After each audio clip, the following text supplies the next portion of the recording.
हाय friends, myself doctor Jyoti Mishra. अक्सर patient delivery के बाद जब घर जाते हैं तो मुझसे पूछते हैं, मैम मुझे घर जाने के बाद क्या क्या सावधानियां बरतनी चाहिए, या मुझे क्या खाना चाहिए, क्या अवॉइड करना चाहिए, या मैं क्या एक्टिविटीज़ कर सकती हूँ, मैक्सिमम मैं क्या काम कर सकती हूँ। तो आज कुछ 5 से 6 चीज़ों के बारे में हम बात करेंगे जो आपको घर जाने के बाद ध्यान रखनी चाहिए। सबसे पहली और सबसे ज़रूरी बात आपको ये ध्यान रखनी है कि आप एक बैलेंस डाइट लेंगे। बैलेंस डाइट का मतलब होता है कि घर में बना हुआ साधारण खाना। साधारण खाना के अंदर ये नहीं कि आपकी रोटी नहीं खाएंगे या चावल नहीं खाएंगे या सिर्फ आप खिचड़ी खाएंगे, ऐसा नहीं है। बैलेंस डाइट का मतलब होता है जिसके अंदर कार्बोहाइड्रेट्स भी हो, प्रोटीन्स भी हो और फैट हो। कार्बोहाइड्रेट्स के लिए आप रोटी और चावल ले सकते हैं। प्रोटीन के लिए आप दूध ले सकते हैं, दही ले सकते हैं, पनीर ले सकते हैं, अंडा ले सकते हैं, टोफू ले सकते हैं या सोयाबीन ले सकते हैं। फ़ैट के लिए आप घी ले सकते हैं।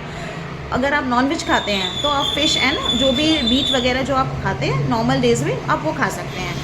ये नहीं है कि आप नॉर्मल डिलीवरी के बाद आपको सॉलिड डाइट नहीं लेनी है। सॉलिड डाइट मतलब रोटी और चावल नहीं ले सकते, ऐसा नहीं है। आप सब कुछ जो भी घर में बाकी लोग खा रहे हैं आप वो भी वही खाना खाएंगे।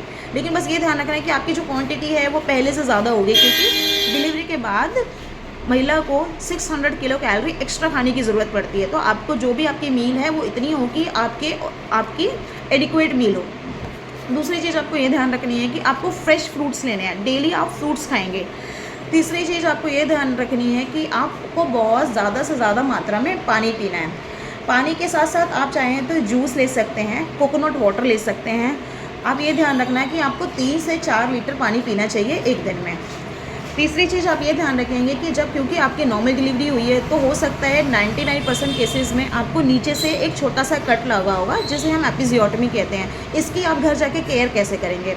सबसे पहली बात, इसकी केयर के लिए आपको ध्यान रखना है कि नीचे का जो आपका जहाँ पे वुंड है, जहाँ भी आपको ये घाव है, वो एरिया आपका साफ़ हो। साफ़ रखने के लिए क्या करते हैं, जब भी आप वॉशरूम जाएँ या आप यूरिन पास करें या मोशन जाएँ, उस एरिया को आपको पानी से अच्छे से वॉश करना है।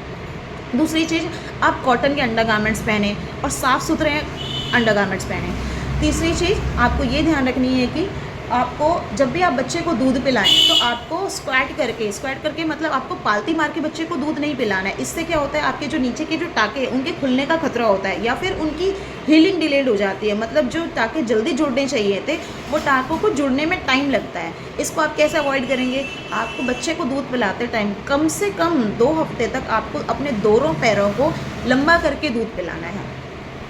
और एक चीज़ और, जब भी आप बेड से खड़े हों या तो आपको आराम से पूरे सपोर्ट लेके और करवट लेके ही खड़े होना है।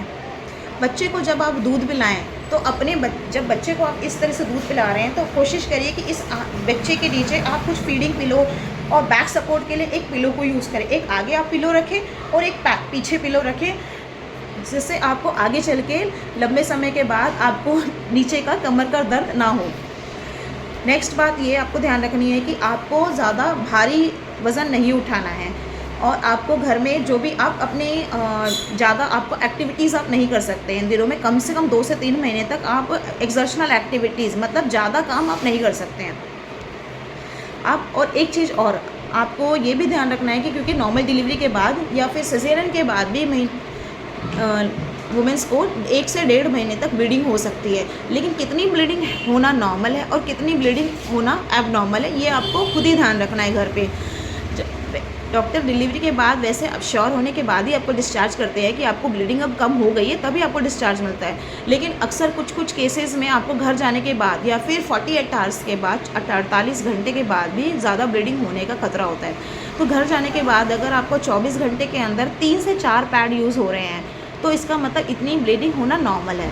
लेकिन कभी भी आपको ऐसी ब्लीडिंग हो जो आपको लगातार ब्लीडिंग हो रही है, या फिर जैसे आप टैप से जिस तरह से पानी निकलता है, लगातार पानी निकलता है, अगर इस तरह से ब्लीडिंग हो रही है और आपको 1 घंटे के अंदर 3 से 4 पैड यूज़ करने पड़ रहे हैं तो इतनी ब्लीडिंग होना नॉर्मल नहीं है। कभी भी आपको ऐसा लगे कि आपको ब्लीडिंग इस तरह से हो रही है या बहुत ज़्यादा ब्लीडिंग हो रही है तो आपको डॉक्टर को इमीडिएटली आपको डॉक्टर को विजिट करना है।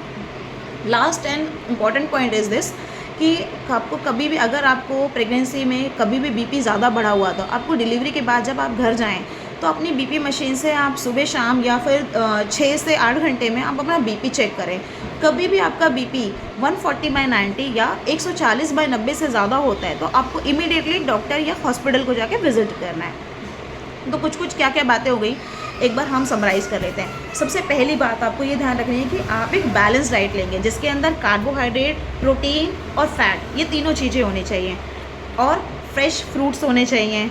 दूसरी बात, आपको एक दिन में कम से कम 3 से 4 लीटर पानी लेना है। पानी के साथ साथ आप दूसरे लिक्विड फूड भी ले सकते हैं, जैसे आप कोकोनट वाटर या फ्रेश फ्रूट जूस ले सकते हैं। तीसरी चीज़, आपको नीचे से क्योंकि एक कट आता है तो उसकी केयर आपको कैसे करनी है, उसकी केयर के लिए आप जब भी वॉशरूम जाएँ या यूरिन पास करें या मोशन पास करें तो उस नीचे के एरिया को आपको पानी से क्लीन करना है। कॉटन के अंडरगारमेंट्स आपको यूज़ करने हैं उसकी केयर के लिए। इन शॉर्ट, वहाँ पे आपको गंदगी नहीं रखनी है, उस एरिया को आपको साफ रखना है। नेक्स्ट, आपको जब भी बच्चे को दूध पिलाना है, आपको पालती मार के बच्चे को दूध नहीं पिलाना है। दोनों पैरों को कम से कम 15 दिन तक लंबे करके दूध पिलाना है।